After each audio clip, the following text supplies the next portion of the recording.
Dawsey, bassist. Yep, Eric Fox, vocals and rhythm guitar, riff writer. For PIOUS. Yes, sir, for PIOUS. That's cool. Before we had started recording for this, I was talking about y'all's last show that I caught at the Hideaway. Really enjoyed it, dude. Thank you. Really enjoyed it. Thank you. We're all well familiar with the Hideaway and Hunter over there and the job he's doing. Real comfortable venue, and just really chill. Like everybody's real cool. You know? Absolutely. And y'all were like the icing on the cake for us, which was great because I never get out anymore. You know. So yeah, same here, man. it was nice. And I'd heard of y'all before. Probably even heard a song or two of y'all's, but I never got to see you live. Where are y'all from originally? The band formed on the North Shore, Slidell, Pearl River area in the beginning stages, and since I've opened the shop here and the tattoo shop in Mandeville, now we, obviously have people out here of interest. We're, like I said, from the Slidell area. More North Shore based, have always been, even the other projects that existed before this. So, Did you meet Mike in Slidell? Is that how y'all met? Yeah, man, this shit goes back a good ways, high school days. Okay. Easiest way I can put it is I moved to Slidell when I was 14 from New Orleans, and stuck out like a sore thumb. It was a complete culture shock. Yeah, coming from Fat City, New Orleans area, where I had like-minded individuals, to Slidell, where it's few and far between, and you only meet so many people. Yeah, a few more trees out there. On the same wavelength. Yeah. I hooked up with. We had a mutual friend. A mutual friend is actually deceased, not with us anymore, but Bobby Carney was a mutual friend, the original singer for Mule Skinner. Back in the day, and I was fucking 14. Yeah. Didn't know what was going on. I met this dude Bobby. He was a little older, about I guess 18 at the time, and had already kind of been involved in the hardcore scene, and that's how I met this guy. He was playing with Bobby, and at a young age, we tried to do things in high school, and you just get together, whoever's garage you can hold enough shit in there, and get together and play. Yeah. Same goes for our lead guitarist, Michael Ball. Same situation, different crew, same crew. He basically fell in with me during high school. We played together off and on. Nothing really got serious until after graduation. And all this time, both of y'all have been on the same instrument? No, it has fluctuated. I was always a guitar player, and then became a singer just out of necessity. Really. Okay. Couldn't find a singer. Yeah. And this guy fluctuated from, bass and guitar back and forth. I was actually playing in a different band when you put that together. Oh, yeah? Yeah, when I was playing bass. I was playing bass in another band. Okay. And,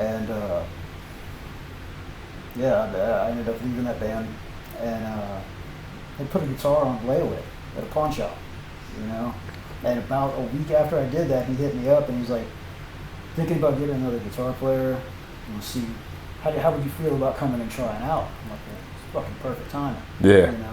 Yeah.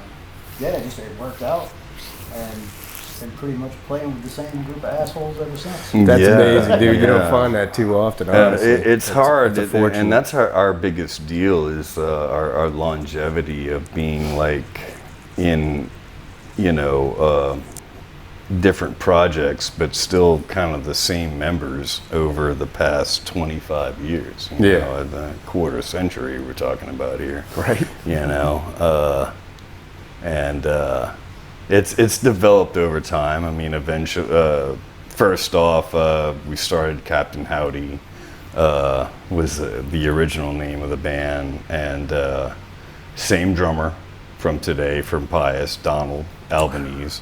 When we talking, roughly? This is Captain Howdy's. 98, Okay. probably 98, I'd say. Yeah, because I came along in '99. Yeah, 98, we really started kind of, you know, high school ended. I wanted to play music. I had to get together a bunch of guys like-minded, you know. Donald was a main key to everything. You know, your drummer is the hardest thing to find. Sure. You know, a serious fucking drummer. You know, committed. And so he came in and just put the puzzles together. Mike wasn't with us at the time. We had, it was me, Damon Morris, Donald still on drums. Rest in peace, Damon. Apparently online he died. He's still alive, but online they say that apparently he is deceased. I don't know where that came from, but that's that. What is it? Heavy metal Wikipedia thing or whatever. Wait, what? That's where it was listed? There's some sort of Yeah, very strange. It says that we went on to form another band.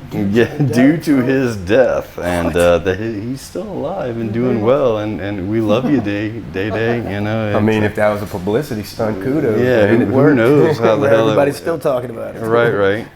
But we formed that, and then when we got him involved, we did After Human, which was our big heyday. After Human? After Human was it was more of a new metal. That's what was happening at the time. Directly you know. following Captain Howdy. Yeah, Captain Howdy, we ended up changing the name just to not have to deal with any copyright issues from The Exorcist or anything like that. Back in the day, that was a serious thing, you know, to worry about. These days, you can do whatever the hell you want, but so After Human formed, that was our biggest deal.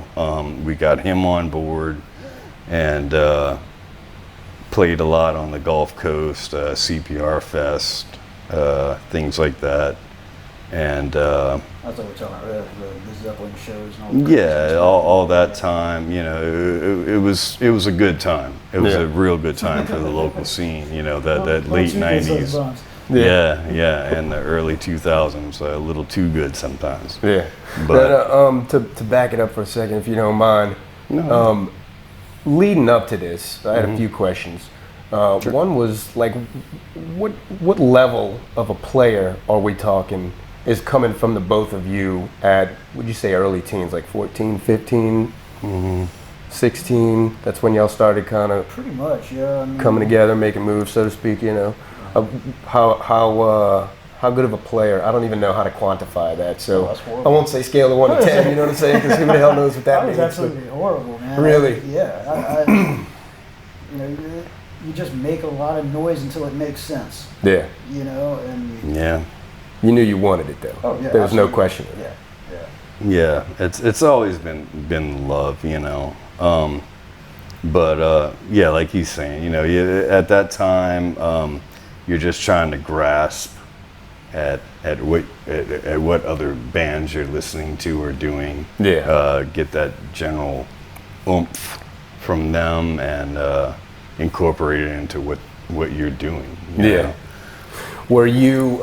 I'd asked somebody else this one time, and it's kind of fascinating because it's the same no matter who you talk to.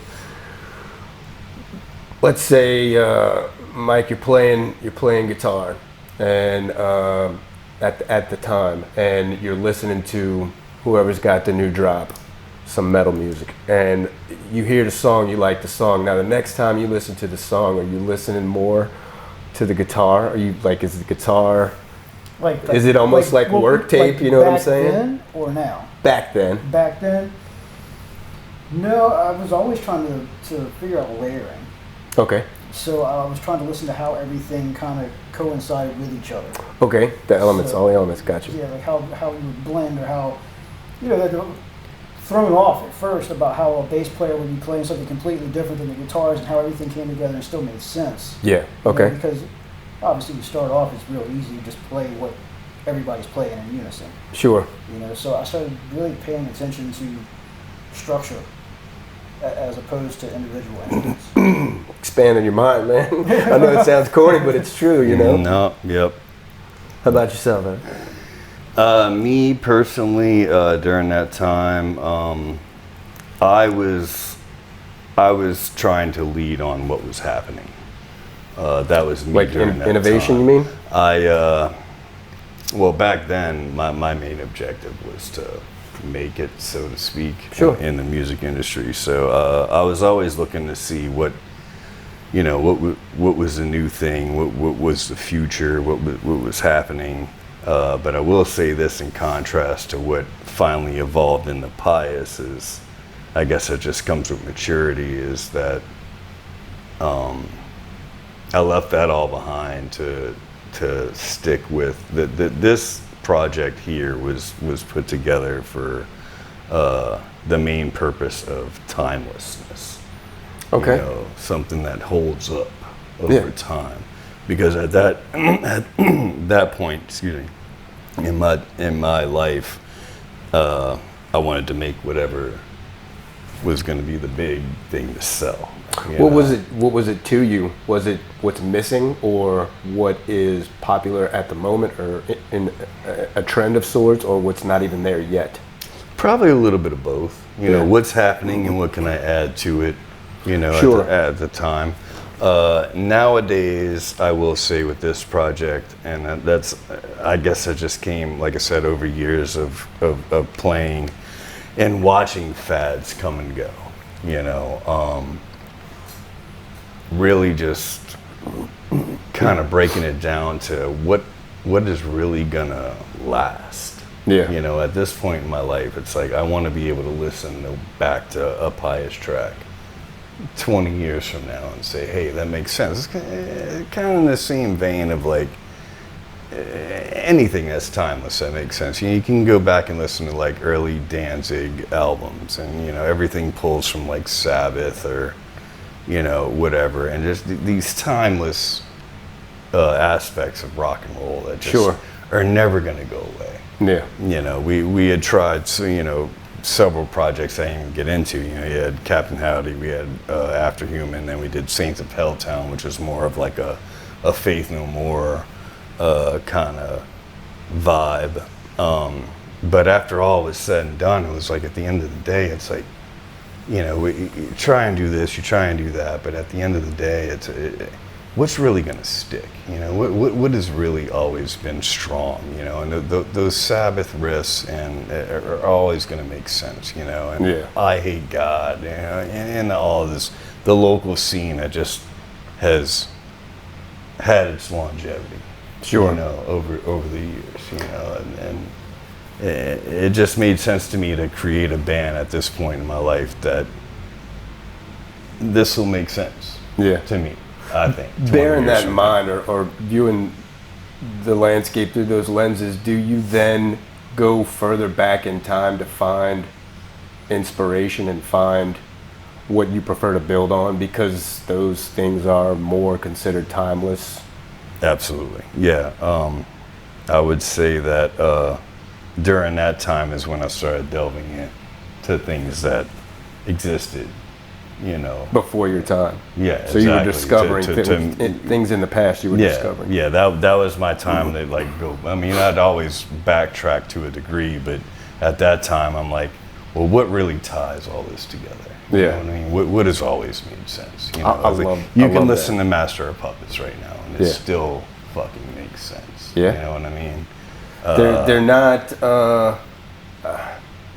I don't know. I've heard it said, metal especially, that some people set out for the technical aspirations, You know, they want to make something that's really difficult to congeal and pull together and make it work rhythmically. Other people just want the groove, you know, and there's so many different elements that are like characteristic elements of certain genres within the metal genre. Do you know what I mean? So like Southern metal's got its own style. It's a swing and a groove to it that you won't find elsewhere. Whereas, you know, you go up to Boston or something coming out of there is just going to have such a harder edge to it. It's going to stand out as signatures, the time signatures and things like that. Definitely not from down south. You know what I mean? Right. But so when you speak of like Metallica or the, you know, some of these greats, Sabbath or somebody, it's like, do you necessarily recognize that, or is it just an everyman? Do you know what I'm saying? Yeah, good point, man. Good point. I think about the audience. I think about, you know, what has made sense to the general public this long? What has made sense to me this long? You know, what has stayed around? What albums are still in steady rotation? You know what I mean?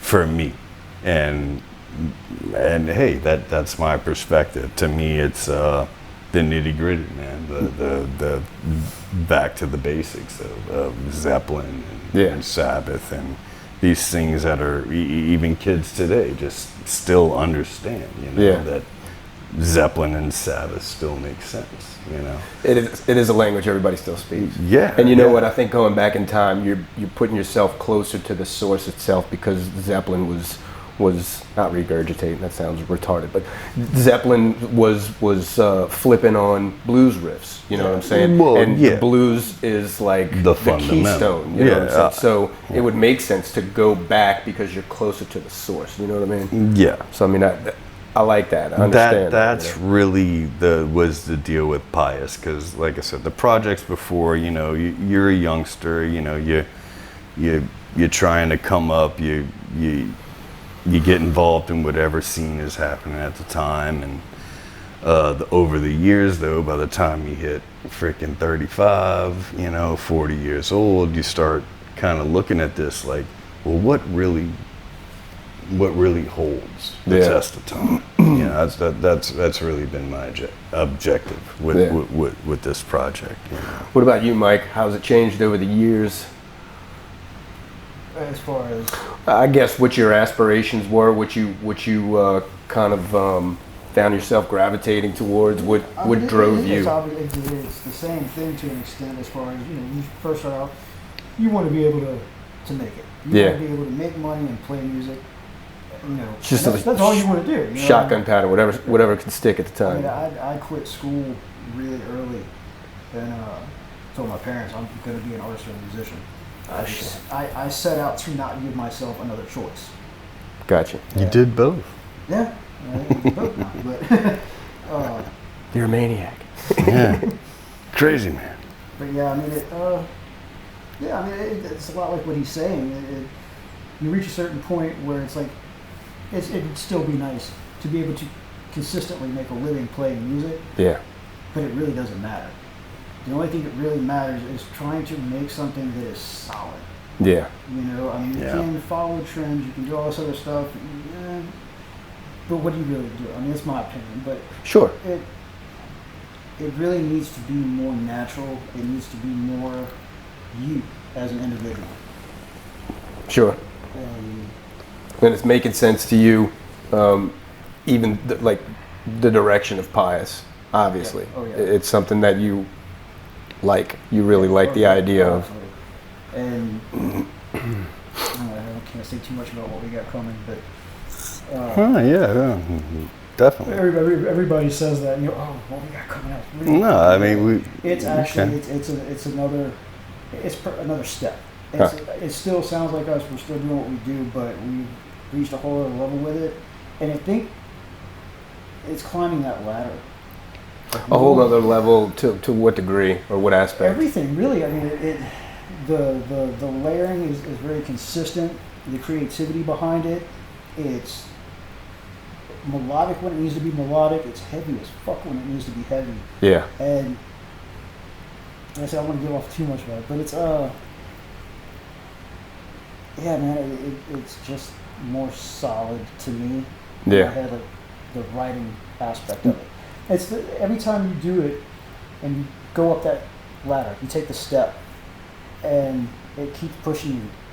Get to the next step. You know. The result does, or the Yes, feeling I mean, during the process? Well, both. You get a little frustrated sometimes in the process, but Yeah. yeah, the when you can sit back and you listen to it, and you nitpick and everything, and you can kind of smooth out all these layers, and everything makes sense in the end. Yeah. And you've got this nice, solid, fucking thing. Yeah. Yeah, absolutely, it's the feeling. It's not just the accomplishment. It's getting to sit back and listen to it, and how everyone's kind of contributed within the song and what everybody brought to it. Yeah. You know, sometimes it can be almost forced.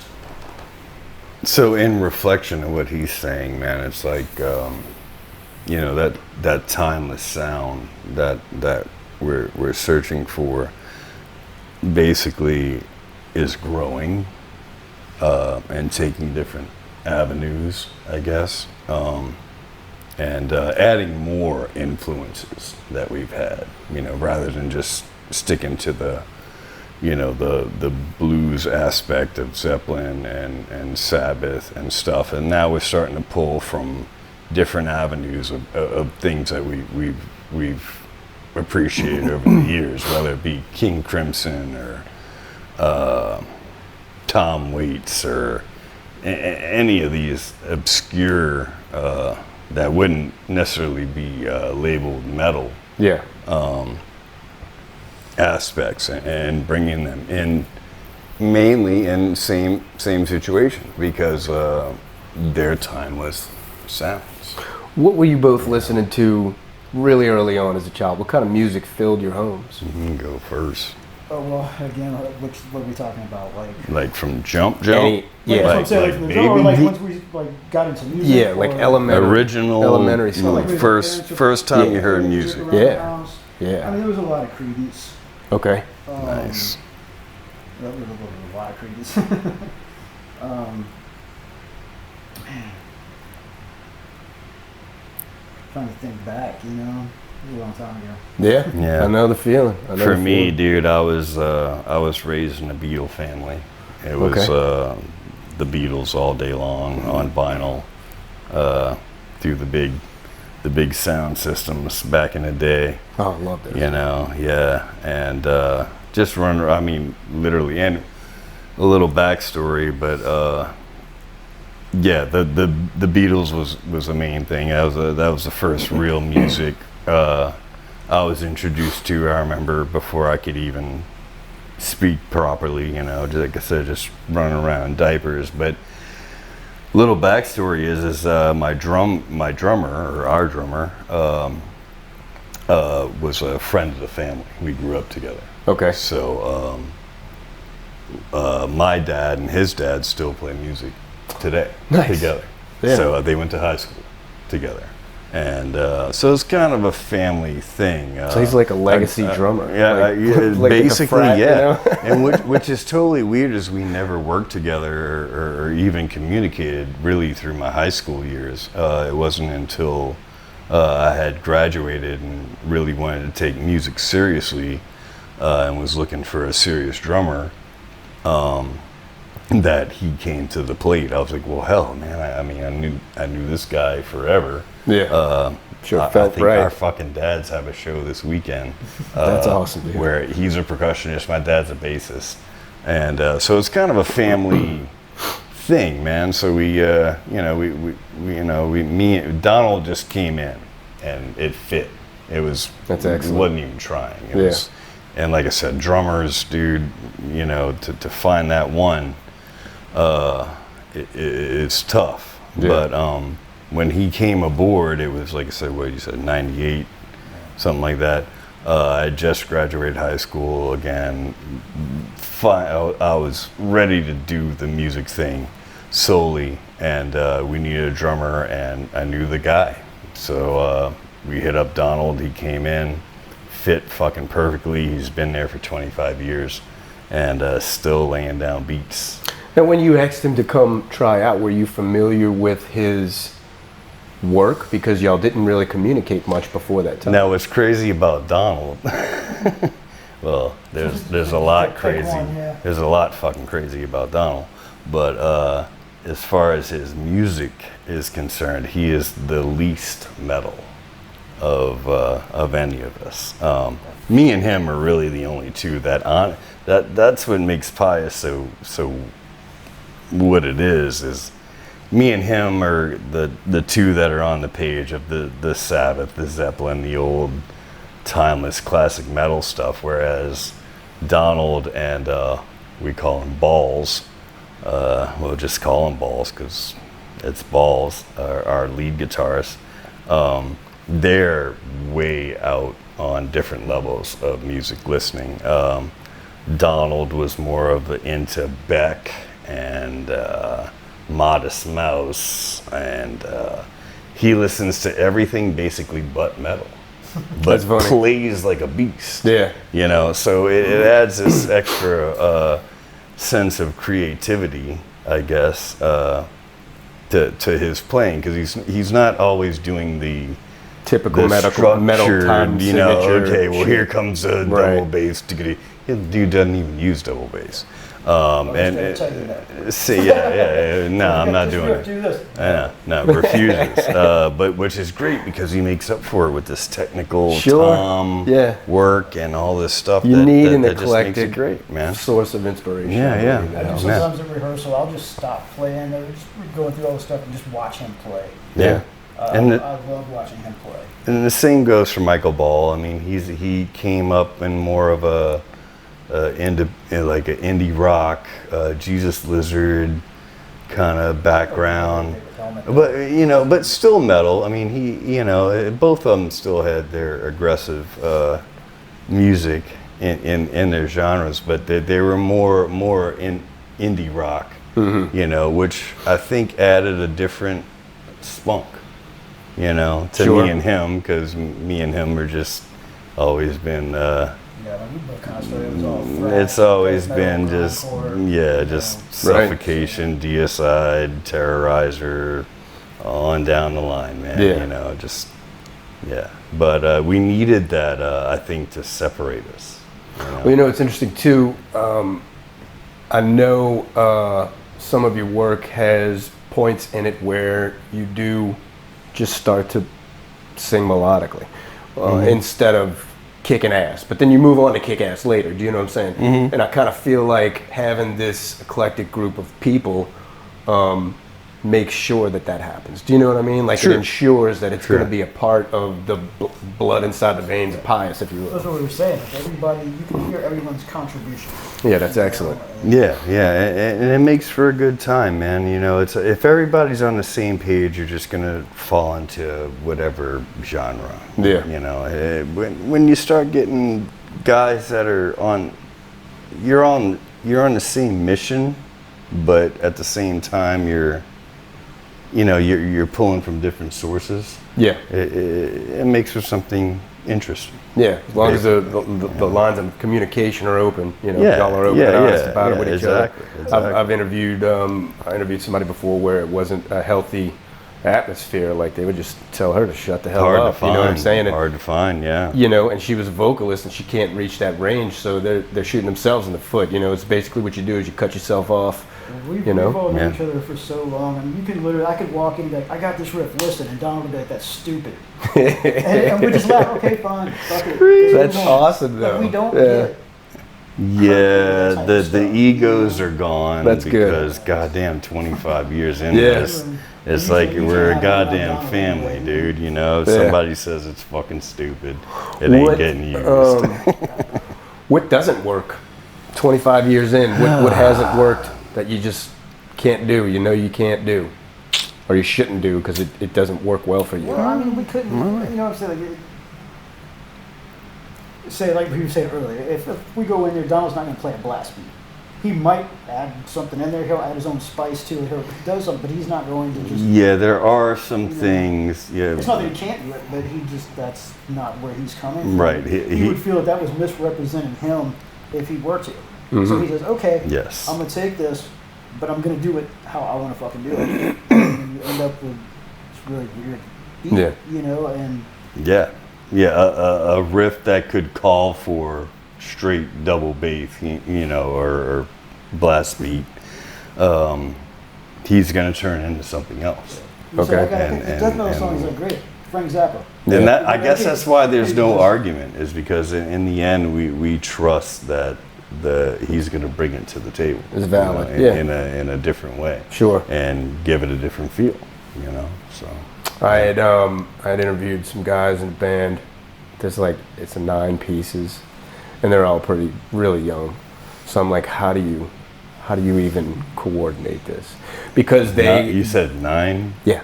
Wow. Now they it's 9, it's up to 9. It's like a King Gizzard. So it's a brass funk band. New Orleans brass funk band. So I mean, there are sections. And one of the remedies to how the hell do you do this is get together, discuss what each section's going to be doing, and then that section will rehearse, that section will rehearse.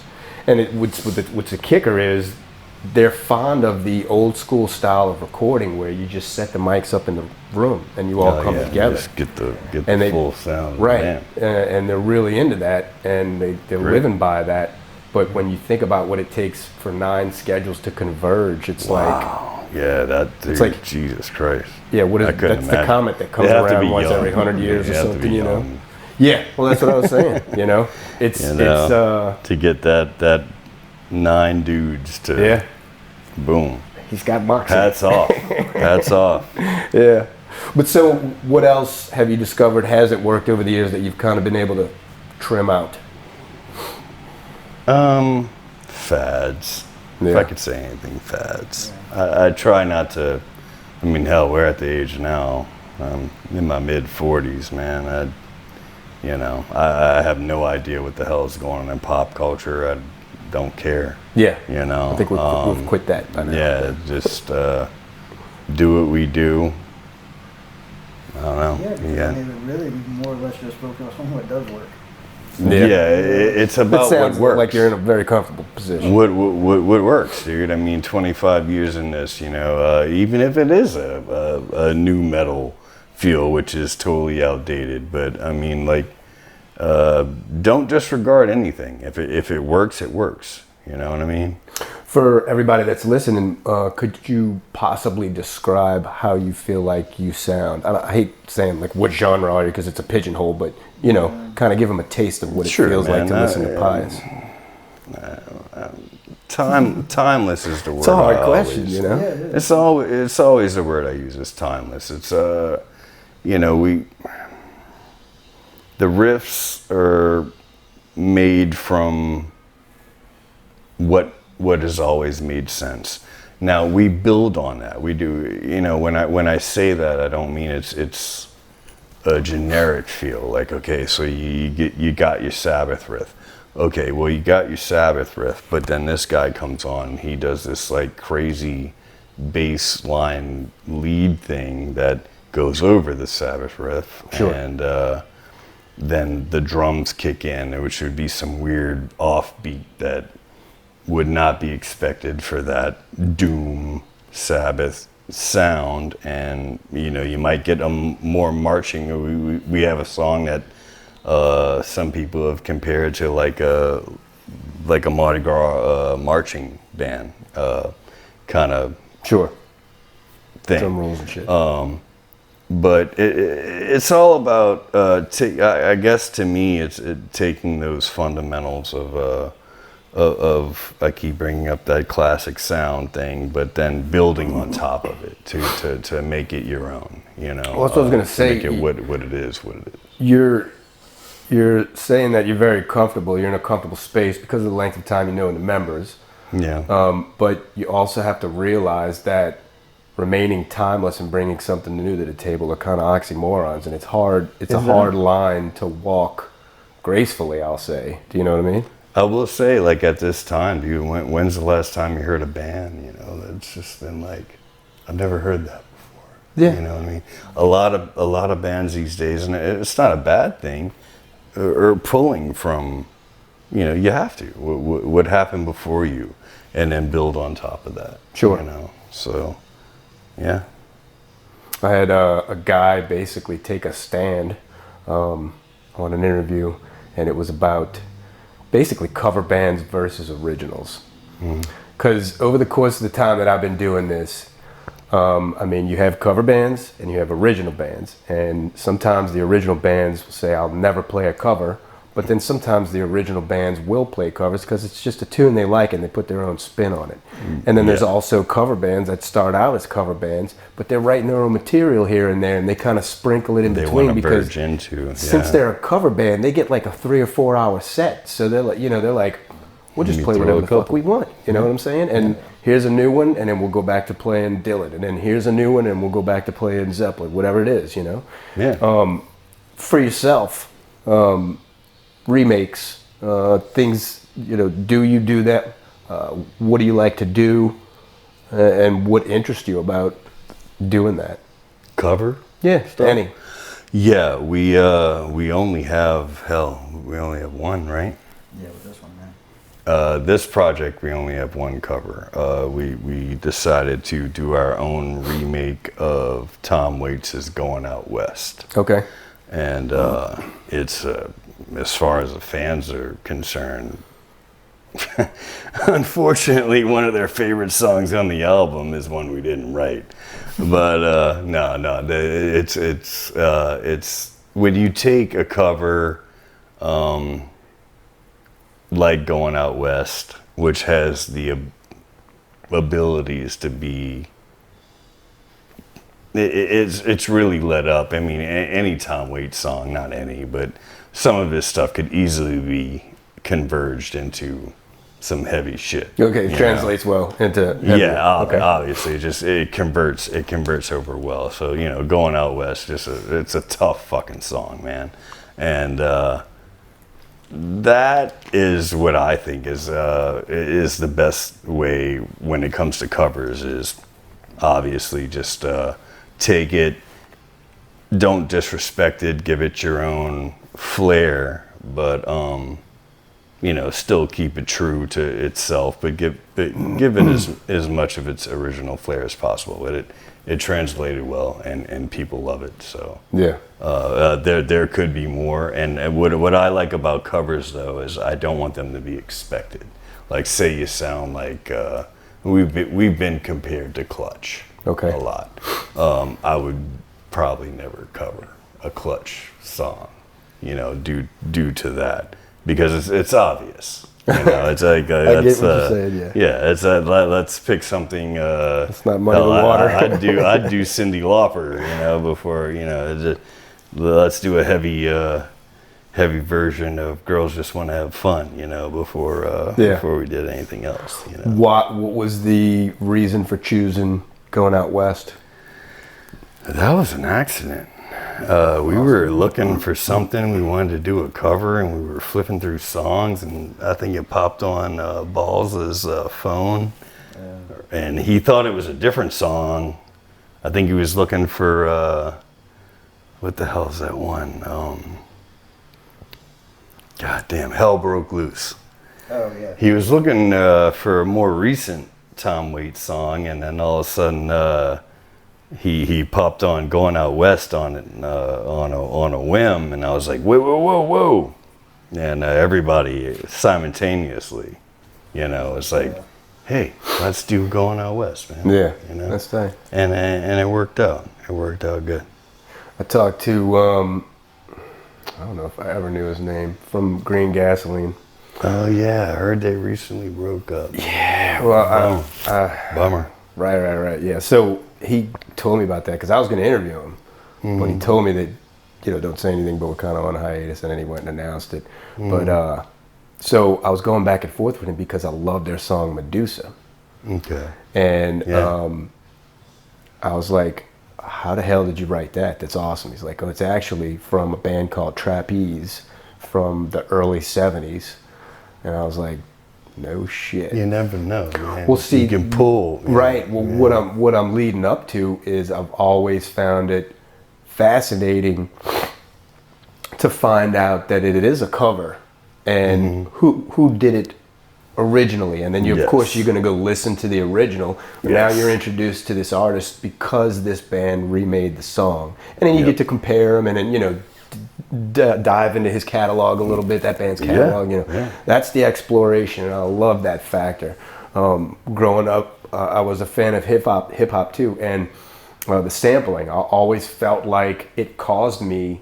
It's why I know about so many jazz musicians. Oh yeah. I mean, an infinite amount. Yeah, and those I'm loops. fascinated Loops. by what I have found, and I've got records and 8-tracks and tapes and CDs. I'm just like I'm an addict, dude, and I would sooner follow the course of the life of let's say somebody from the Jazz Crusaders. I would follow what happened to that drummer, Styx Hooper, what happened to this guitarist, before I would follow whoever just came out of college that's going into the NFL, and then fuck all of that. Like, this is my thing, you know what I'm saying? And it's fascinating because not only do you realize he went from this band to that band, and you're like, that's why sometimes they kind of sound, they have that little bit of sound, you know? Y'all have your own sound as PIOUS, but each one of y'all has your own sound individually. Now together it makes up PIOUS. But I mean, if you played, you know, if you sat in with another band one night or something, part of PIOUS would be in there. It migrates, you know what I'm saying, by proxy. It's part of you, you know what I'm saying? Yeah, absolutely. I love hearing that, or I love hearing a song, and then I'm thinking the keys kind of sound like so-and-so, and then I go look and I'm like, it is him. I'm like, I knew it. It's like getting a trivia question right, you know what I'm saying? I love all of that. I'm totally fascinated being by introduced by, you know, exactly what you're saying, man. Like a band come in and they will cover something. Yeah. And you just discover this whole new, oh, well, this is where obviously we get this inspiration from, and Tom Waits is part of that for us, because like I said, we're you know, we're metal as metal is, but the thing too with us, like you were saying earlier, that everybody kind of has different backgrounds to a certain extent, but there are a common denominator that pulls us together. So that everybody agrees on. And Tom Waits is one of those that we all agree on. Yeah, you know? Everyone in the band can sit down and love on some Tom Waits. So yeah, you got to do him justice when you cover the song in the first place. I would think. So it just kind of happened, man, and I love that tune. We get a lot of good responses from the Going Out West live and just on the album. Yeah. What is in your catalog right now as far as PIOUS albums? Okay, catalog as far as we got self-titled. We've got we did 2 EPs. We're 2 EPs and 1 single. Yeah, 2 EPs and 1 single. These days, I'm gonna be honest, full lengths.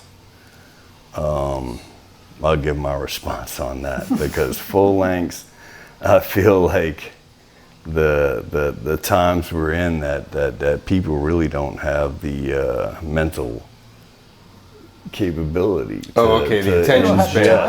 I thought you were working towards pointing the finger at streaming. No. Murdering the album as an entity. No, I'm just saying simply like I'm a firm believer in putting out quick demos, EPs, and singles before I put out a full length album, because that and literally the people these days just don't, you know, they as far as I know, they don't have the time, you know, they want it quick, they want it boom, boom, boom, and you need new shit, you know, and the time it takes us to write stuff, because we're all grown, we all got families, we all got kids, you know. Sure.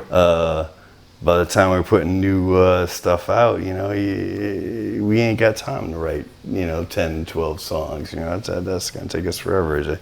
Constantly just putting out 4 or 5 songs or a single here and there just to keep things fresh. Sure.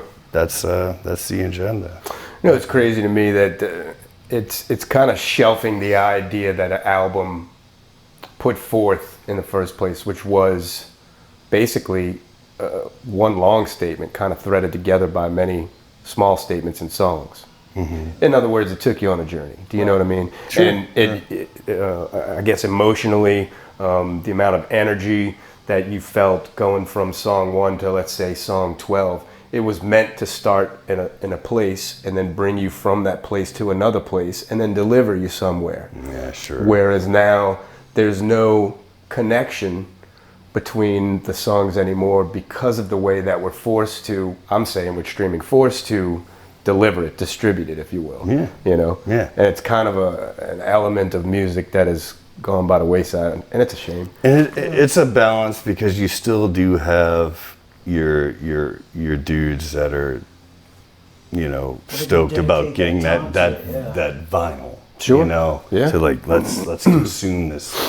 You know. Supposedly there's a resurgence. Yeah. Well, let's hope so, man. Because our next album, our next, I would say it would be an EP. Yeah. Each song, it's going to be 3 songs. They're going to be at a minimum of 8 minutes to 10 minutes apiece. Really? So the 3 songs will probably add up to about 30 minutes worth of actual music. Is our plan of unveiling. We've been working on it since the pandemic hit. And haven't really unveiled anything yet, but yeah, man, that's the next venture for us is to do this. Speaking of, what is it going to be out on? Well, that's the thing, man. We really want to press vinyl really bad. It's just so fucking expensive. Yeah. But I'm pretty sure it'll be a necessity. Yeah. You know, to do the vinyl of this. But obviously it'll be streaming and everything first. But one at a time, streaming. How far spaced apart? Oh man, that depends. So hopefully as little as possible. But Yeah. I mean, I hadn't checked recently, but they did have the issue a while back of people putting vinyl into production and having to wait like almost a year to get product back. Okay. Yeah. And I don't know what state that's in at this point in time. Yeah. If they've worked it out or not. Obviously, that's post-pandemic. You know, a lot of problems at that time. So Things could be different. I mean, there's still going to be a turnaround time, I'm sure, for the vinyl. Look your boy up. Look up, who's that, Jack White? Yeah. Yeah, I bet you he's got top of the line. Yeah. Who knows? Yeah. But the songs, though, probably in reflection of what he was saying earlier, man, we really delved hard into, I guess, more of our influences than just the Sabbath, Zeppelin Sure. aspect of things, to pulling out from everything we know, you know, and just letting anything fly. And we created, as far as I'm concerned, three of the best songs that we've ever written. Yeah. And to just compile that, and it's going to be more of a themed album. It's changed themes over the past since 2020. It's changed themes, and it's going to be a staple, though, of everything we're able to do. We wanted to lay the smorgasbord. Yeah. Well, I mean, 8 minutes down. a piece, that's like a book report. You know what I'm saying? Like presentation, you had to delve everything, deep, man. for Just sure. we wanted to pull from everything we know from. it sounds weird because you can say, well, it's more melodic, but it's dirtier. It's got more atmosphere to it, but it's heavier. It's like you said, it's a little bit more. Dramatized would be the best way I could put it. The heavier parts are heavier. The softer parts are softer.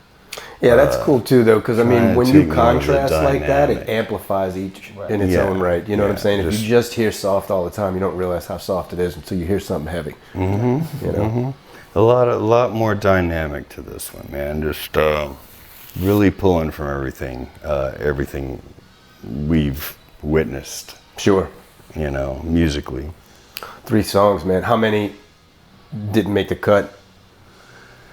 It's all honestly yeah, actually, you know what? I'll bring you in on this.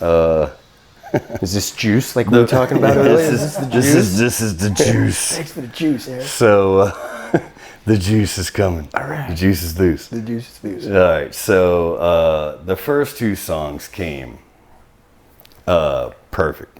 By the third, you have your climax, right? It's as I've referred to it to them, it's the Return of the Jedi. It's the conclusion to this trilogy. Okay. You know, that we're writing.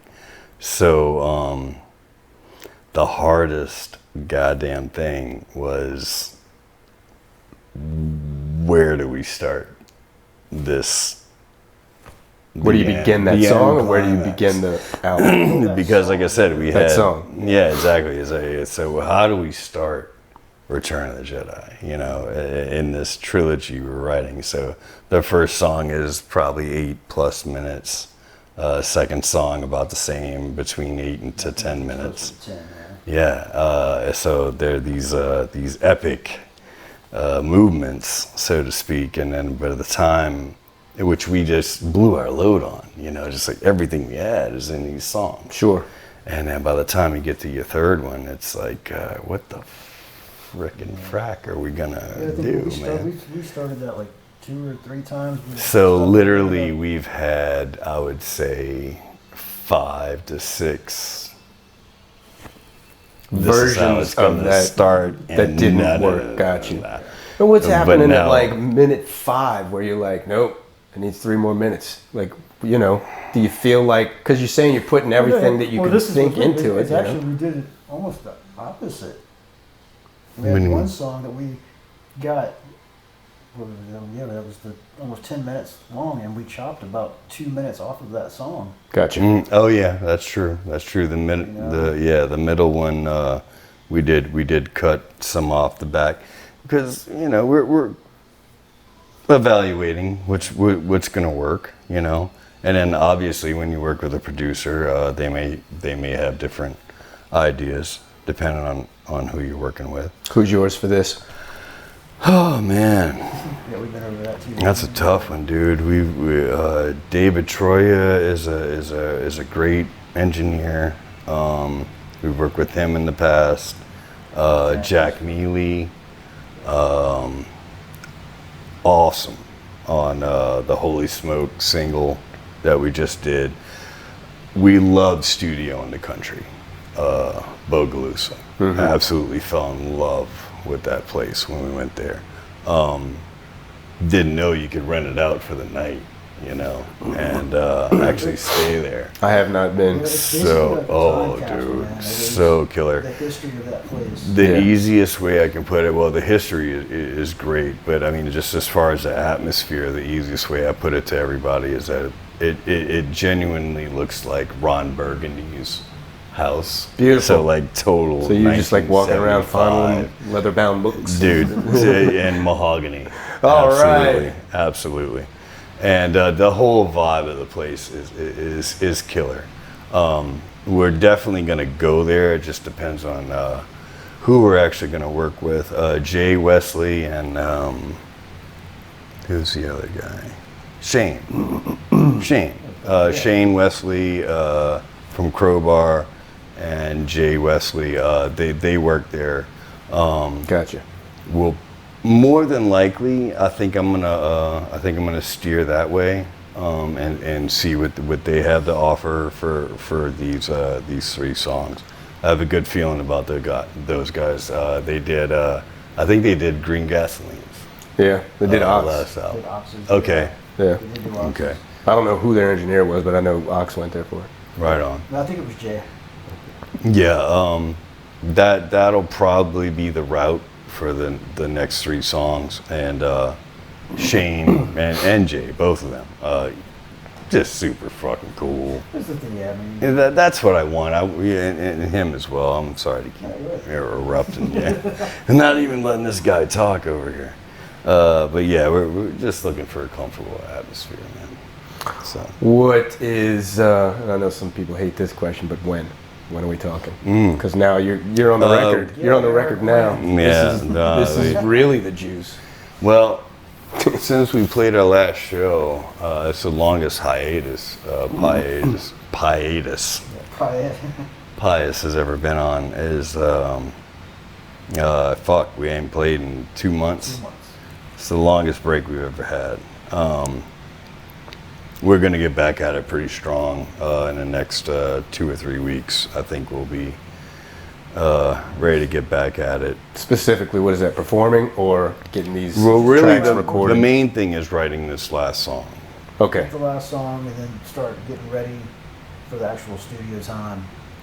And So it consists of 3, but it will consist of 4 by the time you release it, or it's going to consist of 3 and you're working on the 3rd. we're working on the 3rd. Gotcha. We've been into the 3rd one a few times.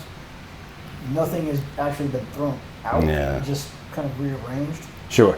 and just got to play through it, and figure out what we actually want to accomplish to, get to the end goal. Sure. Yeah. Uh, Yeah. so- That's been the hardest thing is the climax. We have these 2 songs that are strong as hell, and it's like, goddamn, what do we do for the finale? We got a good start on it now. We do. We finally. The hardest thing is to find the riff, the riff that's gonna carry the song. Gotcha. And we found it. This guy did it. He hit it pretty hard, and we all agreed that there is the beginning of Return of the Jedi. Beautiful. so to speak. Congratulations. So, yes, finally Mighty laid it rescue. down, ready to. That's excellent, man. Ready to do it. So yeah. All right, but you still didn't answer my question. I'm looking for like a date, or at least. Date. Yeah. Man. Well, we're just, let's say in the next 3 weeks we're gonna get back at it writing. I would say it's probably going to take us a good month to get the song how we want it. So say that's 2 months from now. Say we get back in the studio. I would expect something in the fall of next year. Okay. Yeah. Now fall of next year comes up and be like, hey, remember what you said? Remember Oh what you shit, said? that's sooner than I thought. God damn. Yeah. It might be winter. Might be winter. No, I'm editing that out, so Yeah, it's yeah. not going to be winter.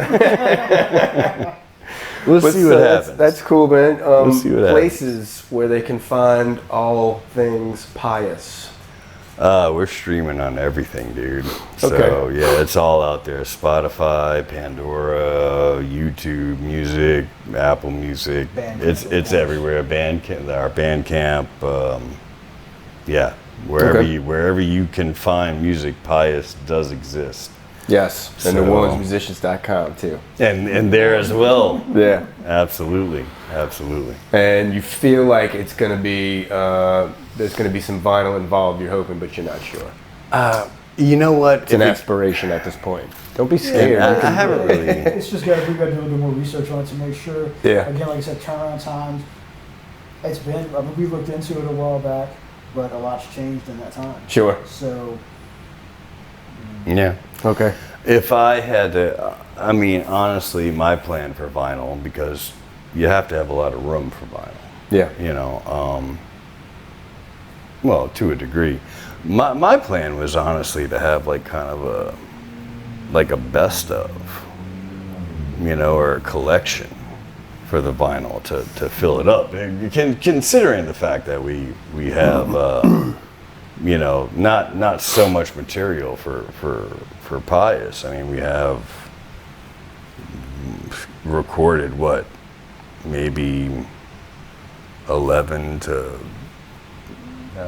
The first. That would seem appropriate, though. I was going to say if like you're a gonna do it, collection, yeah. like It's not that unheard of. type of thing. Without misspeaking, I think Blackwater Canal is in the process of doing that right now because they had an EP out for a while. Yeah. But then they changed some of their lineup within the band. So That's they wanted true. to re-record That's the true. EP and then add it to that. And now you have larger Right. work on your hands. You know? Right.